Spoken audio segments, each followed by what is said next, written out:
Hey, welcome back to the channel. We've got an exciting vlog for you. Our first day using the van on set. We did a school shoot, interviews, B-roll, corporate style. That was super fun. I give you a tour of the van and show you some of the footage that we got. We are taking the van out for the first time. We're going to see how it does. I was up late last night trying to install E-Track and all these things, which was way harder than it looked because you got to try to line holes up and figure out where, the figuring it out was the hard part, not putting a screw in it. That's not hard, but just what's the right way to do this? How do we want this set up? Whatever, all these things. So with the van, we're super excited for the fact that we can just open the doors, set up a ramp, unstrap the cart, and roll it right down the hill. And today was the first time doing this, so definitely some figuring out hey, how do we do this? Of course the client's standing there watching us, but hey, we're doing it. And here's the thing, it's way faster than what we used to do. If you saw some of these old videos of us rolling the cart out from the CRV, we would have to sit there. It would take half an hour. We'd have to set the cart up, we'd have to load everything onto it, etc., etc. Now, obviously, we still have to load some things onto the cart because we're not going to travel an hour down the road with cameras and flags and everything strapped onto this cart. So we still do have to do some setup, but it is so minimal compared to what we used to do. And boy, it's so handy. And we really love being able to just kind of grab our stuff, put it on there, and go. As you can see, we're still setting up camera, monitor, gimbal. We did decide later on that we are able to kind of roll down with the gimbal set up because setting the gimbal up takes a lot of time. So we did figure out later we can cut that time down some more, but hey, you gotta try it and see how it works so you know what does and what doesn't work. We're figuring out more efficiencies the more we use it. But this was the first day using it, first time. Client came out, they were super impressed. They love the van, they love the cart, and how everything is. They're all checking it out, so super cool.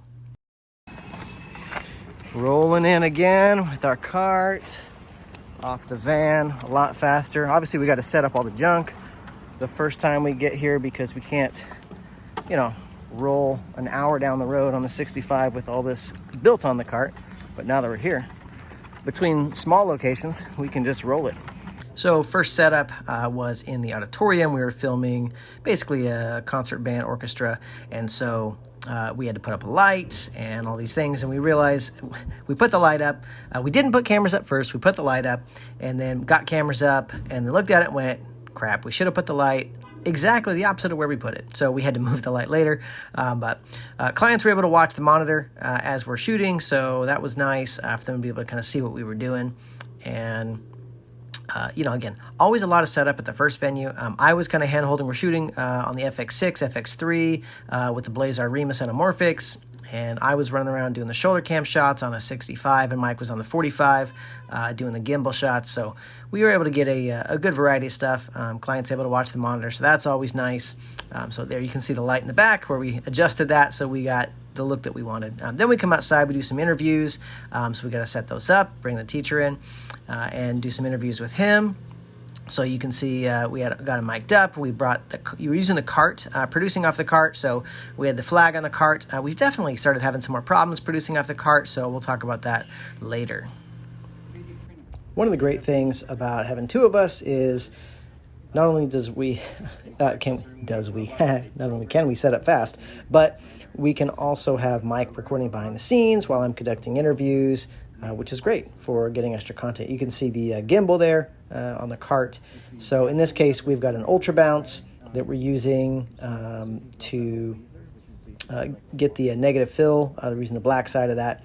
And then I'm helping conduct the interviews. Ruben from the district, he's running the interview, but I'm helping pop in as needed. And then we get the interview, we're done, we pack it up, and then we head to the next interview. Next interview is going to be inside, and this was someone who was part of theater, so we put them up here. We moved a couple things around, did a tiny bit of set design, and then we did that interview. We came in here and did some B-roll, and then also another interview with another student. They had the nice RGB lighting, which for their stage setup said, perfect, can we turn these on? It looks so dead. And I was just like, hey, can we turn these on? Hey, can we set it to this color? Hey, can we place it here? And then we were able to kind of use their lights to help it look better without us having to go get our lights off our truck, which was fantastic. So we were able to get a better look just by asking, can we turn these lights on?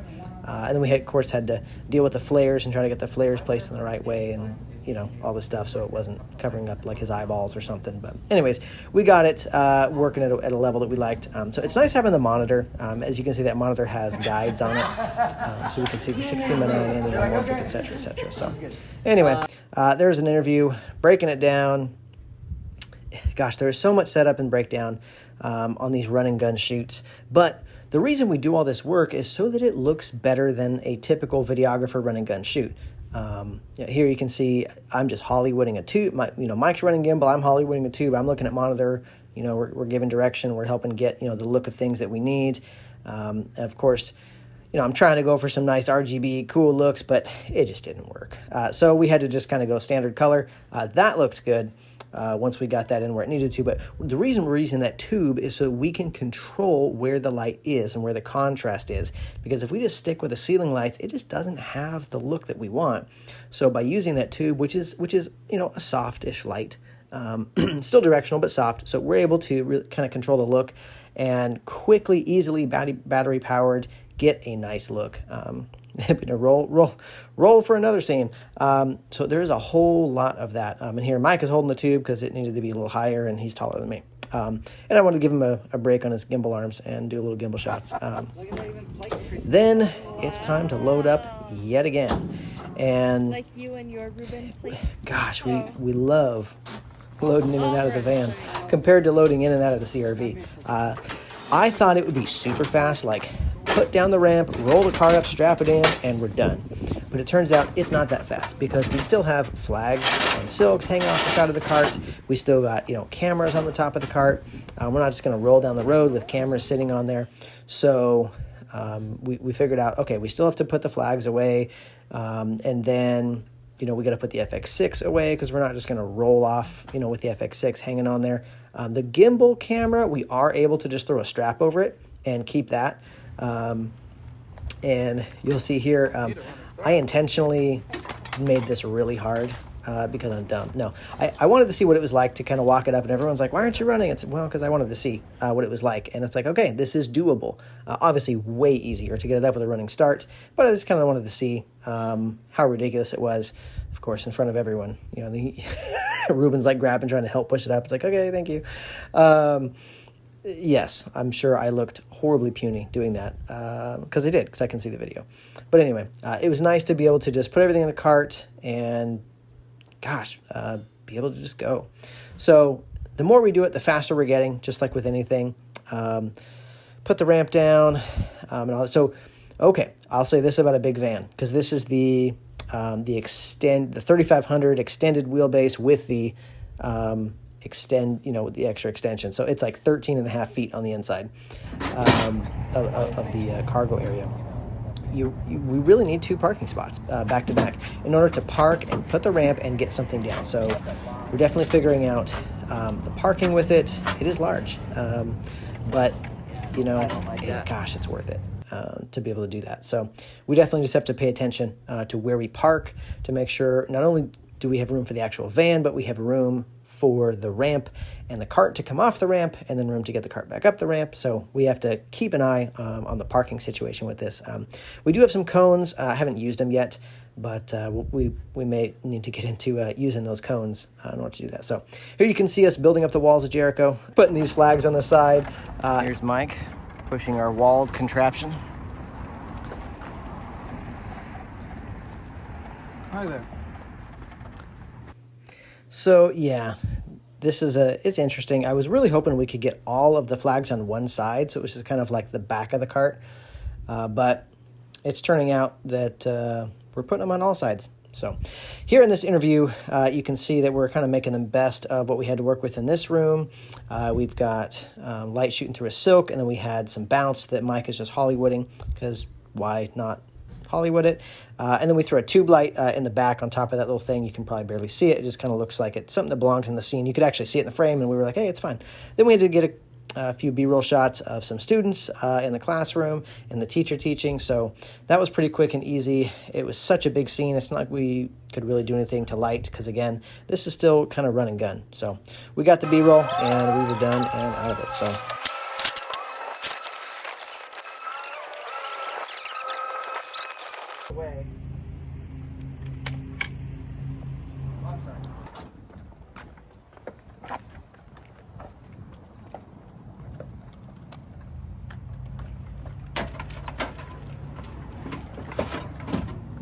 not too bad when you got a rolling start. Once the cart's in there, we just got to unload a couple things, strap the cart down. We definitely notice we have to strap it down nice and tight because the wheels on this Salence cart are a hair on the weak side. We also figured out open up that door when you're in there. Otherwise, there's no ventilation. So having the door open makes it so we can breathe as we work, which is fantastic. Helps us sweat less too, even on a hot day. So here's the cart strapped in. Right now we got a blanket. We're gonna get some foam bumpers or something to protect that better. But this works for day one. And yeah, it's strapped in while still loaded. And we're gonna see how this does. Leaving all this stuff on here. And lots of other stuff, cameras, whatnots. Yeah, it worked out. It worked out well. When we are in Porterville, we always have to go to Ebenezer's Taqueria and eat because it's good. And we can see the van from the window, which makes it nice because the food is delicious. And Mike likes to fall asleep in the car, and I was enough of a jerk to record it for him. This is since I filled up the gas tank, so this is not just our shoot, this is some other driving too.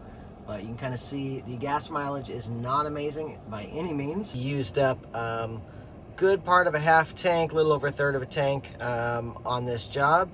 We made it home, everything made it safe. Rolling an hour down the road. Monitors all still good. Gimbals up here. So this was kind of a test to see how things rolled down the road, and everything is right where we left it. So that's good. Still plenty of work to do, but we have a working van, which is exciting. So just to kind of show you how we did our initial loadout, not really anything here yet. Shelves, we basically said this is going to be the ready to go and grab shelf. So this is light fixtures and camera, sound, transmission, monitors, the stuff that we're going to grab quick.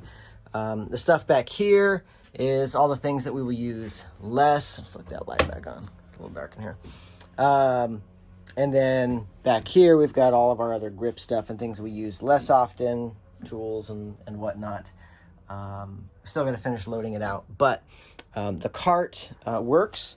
It straps in. Not totally pleased with it. We're throwing sandbags on the wheels to help keep it from rolling. We're going to work on making that a little bit better. For now, flags are just kind of like bungeed to the wall.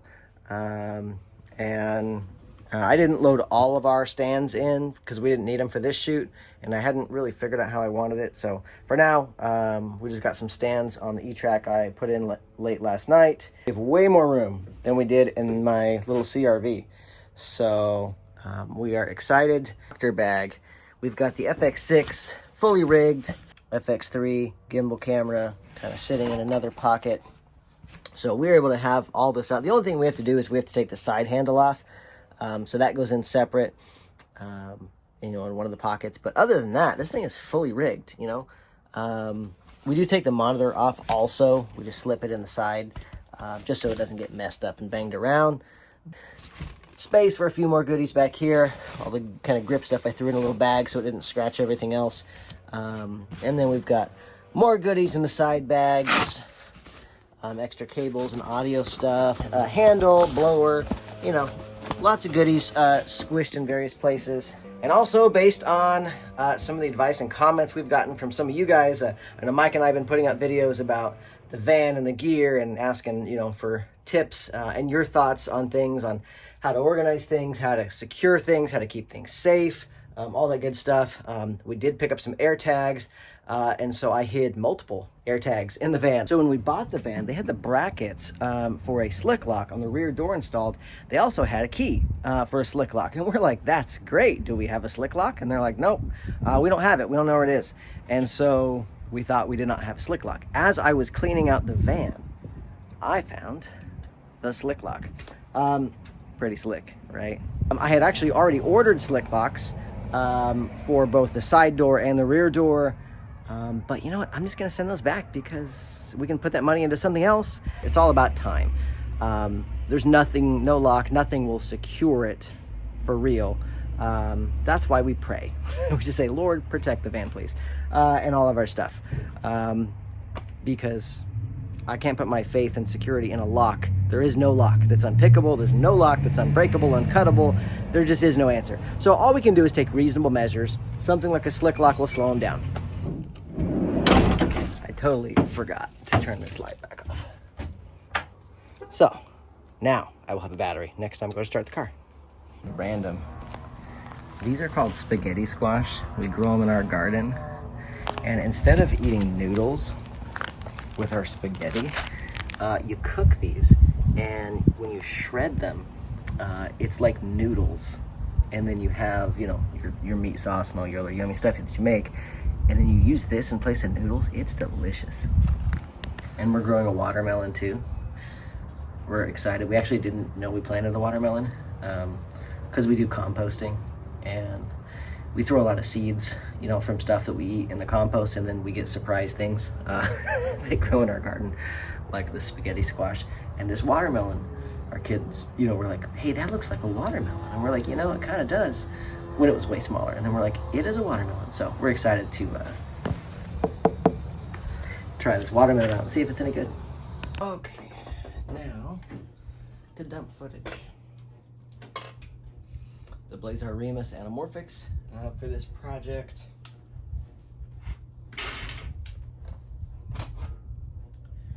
And got the Angelbird CF Express A for the FX6, and then just regular SD cards for the FX3. And I don't know if anybody else has this issue with these cards, but they're black and you can't see them. So I took some white marker pen and drew white on there so I can actually see, because I can't tell you how many times I've left this card in the card reader because it's impossible to see that it's in here when it's all black. So I put that on there. That way I'm like, hey, there's something white sticking out. Get your card, put it in your camera. Don't forget it. I have gone to shoots and forgot this card and had to record on regular SD cards, which isn't the greatest on the FX6. So anyway, do yourself a favor and mark those cards if you use those.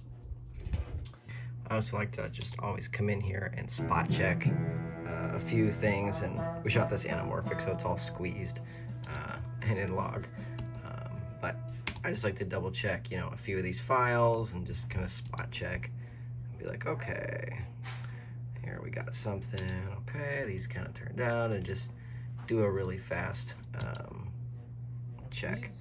So like, okay, cool, what we thought we did turned out, and I'll look at focus and be like, okay, good, we didn't mess up focus too bad. when you're manual focus anamorphic, you can get soft and you can mess things up sometimes. But anyway, yeah, just kind of check things out. There's FX3, just jump to the FX6, which is going to be mostly interviews, but we also did some B-roll on that too. Like, okay, let's listen to how it came out. Can I hear? Oh, it doesn't always preview all the audio channels. If you're FX6 has so many audio channels, 8 audio channels, so sometimes you don't get the audio preview in just a little basic preview app, but you pull it into your editing software and you can see all the audio. So sometimes that happens. I think it only pulls from channel 1 when it does these previews. We didn't have a mic in channel 1, we had a mic in channel 2 today, so won't worry about that. Anyway, there it is.